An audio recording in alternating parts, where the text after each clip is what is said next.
வணக்கம். Welcome to அங்கனா சமையல். இன்றைக்கி நம்ம ராகியில் ஒரு சூப்பரான பக்கோடா தான் செய்ய போகிறோம். இதோட டேஸ்ட் ரொம்ப ரொம்ப அட்டகாசமான சுவையில் இருக்கும்.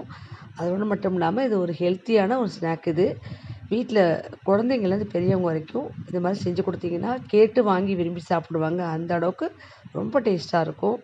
அது மட்டும் இல்லாமல் இந்த உங்களுக்கு ராகியில் செய்யும்போது குழந்தைங்களுக்குலாம் இந்த மாதிரி செஞ்சு கொடுத்தீங்கன்னா அவங்களோட எலும்பு வளர்ச்சிக்கும் உடல் ஆரோக்கியத்திற்கும் ரொம்ப சிறந்ததாக இருக்கும்.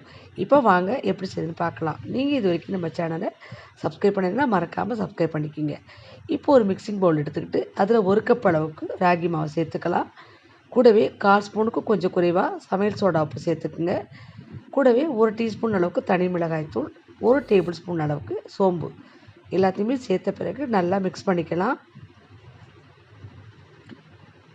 இப்போ நான் இதுக்கு 4 மீடியம் சைஸ் பெரிய வெங்காயத்தை ஃபைனாக கட் பண்ணி வச்சுருக்கேன். அதையும் சேர்த்துக்கலாம். நீங்கள் வெங்காயத்தை சேர்க்கும்போது நல்லா கையால் பிசைஞ்ச மாதிரி இது மாதிரி சேர்த்துக்குங்க. இது கூடவே நறுக்குன 3 பச்சை மிளகாய் சேர்த்துக்கலாம். கூடவே நறுக்குன கொத்தமல்லி, கருவேப்பிலையும் சேர்த்து இதையும் நல்லா கலந்து விட்டுக்கலாம். இப்போ நான் இது கூடவே 1½ கைப்பிடி அளவுக்கு கழுவி சுத்தம் பண்ணியிருக்கிற முருங்கைக்கீரையை சேர்க்க போகிறேன். நீங்கள் முருங்கைக்கீரை மட்டும் இல்லை, நீங்கள் எந்த கீரை, பசலைக்கீரை, அரைக்கீரை எது கிடைச்சாலும் நீங்கள் சேர்த்துக்கலாம். கீரையோடு சேர்த்து இந்த பக்கோடா செய்யும்போது ரொம்ப ரொம்ப டேஸ்ட் ரொம்ப நல்லாயிருக்கும். இப்போ எல்லாம் கலந்துட்டு இதுக்கு தேவையான உப்பு 1 டீஸ்பூன் அளவுக்கு டேபிள் சால்ட்டை சேர்த்துக்கலாம். உப்பு சேர்த்த பிறகு நல்லா இந்த மாதிரி வெங்காயம், கீரையெல்லாம் நல்லா அந்த மாவில் நல்லா மிக்ஸ் ஆகிற மாதிரி பிசைஞ்சு எடுத்துக்கோங்க. இப்போ நம்ம பிசைஞ்ச பிறகு தண்ணியை கொஞ்சம் கொஞ்சமாக தெளித்து பிசைஞ்சுக்கணும். இது எண்ணெயில் கிள்ளி போடுற மாதிரி பக்குவத்துக்கு பிசைஞ்சிக்கிட்டால் போதும். ரொம்ப அதிக தண்ணி சேர்க்கக்கூடாது. நீங்கள் இதுக்கு தான் கொஞ்சமாக தண்ணியை சேர்த்து பிசைஞ்சு பார்த்துக்கிட்டு பிசைஞ்சுக்குங்க. இப்போ நல்லா கலந்தாச்சு. இந்த நேரத்தில் நான் 1 கைப்பிடி அளவு முந்திரி சேர்த்து பிசைஞ்சுக்கிறேன். நீங்கள் முந்திரி சேர்க்கலைன்னா கடலைப்பருப்பை கூட ஊற வச்சு சேர்த்துக்கலாம். அதுவும் டேஸ்ட் ரொம்பவே நல்லாயிருக்கும். இப்போ எல்லாத்தையும் நல்லா பிசைஞ்சு பிறகு பார்க்கலாம். இந்த மாதிரி இப்போ எண்ணெயில் கிள்ளி போடுற இந்த பக்குவத்துக்கு பிசைஞ்சு எடுத்துக்கோங்க. இப்போ நான் ஆயிலை ஹீட் பண்ணியிருக்கிறேன். இந்த ஹீட் பண்ண ஆயிலேருந்து 2 ஸ்பூன் அளவுக்கு ஆயில் இதில் மாவில் சேர்த்துக்கிறேன்.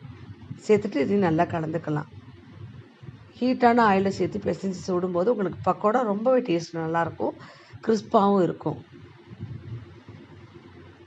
இப்போ இதை கலந்தாச்சு. இப்போ நம்ம சூடாக இருக்கிற எண்ணெயில் போட்டு நம்ம பொரிச்சுக்கலாம். இந்த மாதிரி மாவை கொஞ்சமாக எடுத்து கொஞ்சம் பெரிய பெரிய சைஸாக கிள்ளி போட்டுக்குங்க. ரொம்ப தூளாக போட்டிங்கன்னா உங்களுக்கு ஒரு மாதிரி கருகுன மாதிரி ஆகிடும். அதனால் கொஞ்சம் பெரிய சைஸ் இந்த மாதிரி போட்டுட்டு 1 நிமிஷம் அப்படியே விட்டுருங்க. கொஞ்சம் வெந்த பிறகு நம்ம திருப்பி விடலாம்.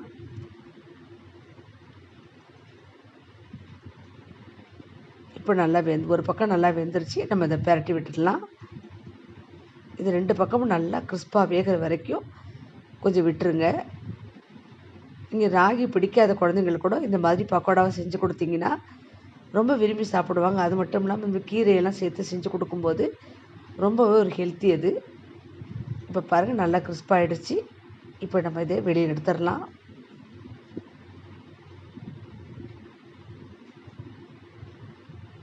மேலே நல்லா கிறிஸ்பாக இருக்குது பாருங்கள். இப்போ நம்ம இதை எடுத்துடலாம். இதே மாதிரி நம்ம எல்லா மாவையும் போட்டு பொரிச்சு எடுத்த பிறகு நம்ம பார்க்கலாம்.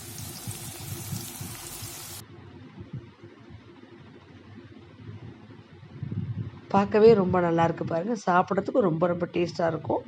இப்போ நமக்கு ரொம்ப அருமையான சுவையில் ராகி பக்கோடா ரெடி ஆகிடுச்சு. 10 நிமிஷத்தில் நம்ம வீட்டில் இருக்கிற ராகி மாவை வச்சு கொஞ்சம் கீரை, உங்களுக்கு எந்த கீரை கிடைச்சாலும் நீங்கள் சேர்த்து செஞ்சு பாருங்கள். ரொம்ப சுவை நல்லாயிருக்கும். நீங்கள் அரைக்கீரை, பசலைக்கீரை எது வேணாலும் சேர்க்கலாம். கூடவே இந்த மாதிரி முந்திரி பருப்பு எல்லாம் சேர்த்து செஞ்சு கொடுத்து பாருங்கள். குழந்தைங்கலேருந்து பெரியவங்க வரைக்கும் எல்லாருமே ரொம்ப விரும்பி சாப்பிடுவாங்க. ரொம்ப ரொம்ப அட்டகாசமான சுவையில் இருக்கும்.